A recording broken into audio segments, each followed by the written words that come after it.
மாதரா, உன் கதை முடிஞ்சது. நிறுத்து டோபிராமா, இதான் சரியான சமயம். மாதராவை யாரும் தொடக்கூடாது. உன் கையால சாகிறது எனக்கு பெருமைதான் ஆச்சு ராமா. போதும் மாதரா, நம்ம ஏன் இந்த சண்டையை இதோட முடிச்சுக்க கூடாது? ஒரு அமைதியான கிராமத்தை உருவாக்குவோங்கிற நம்மளோட சத்தியம் உனக்கு ஞாபகம் இருக்கா? ஒரு அமைதியான கிராமத்தை நாம இங்க உருவாக்குவோம். அப்படி மட்டும் நடந்தா என் தம்பி எந்த பிரச்சனையும் இல்லாம பாதுகாக்க முடியும். இதுக்கு மேலேயும் என்னால உங்களை நம்ப முடியாது.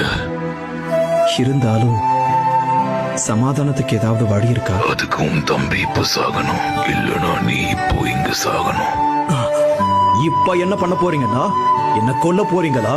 ரொம்ப நன்றி மாதரா, உன்னோட இரக்கமான மனசு எனக்கு இதுல இருந்தே நல்லா புரியுது. ஒரு தம்பி இழந்த அண்ணனோட வழி எப்படி இருக்கும்னு அவனுக்கு நல்லாவே தெரியும். நான் போனதுக்கு அப்புறம் நீங்க யாரும் மாதராவை கொல்லக்கூடாது. இனி செஞ்சுவும்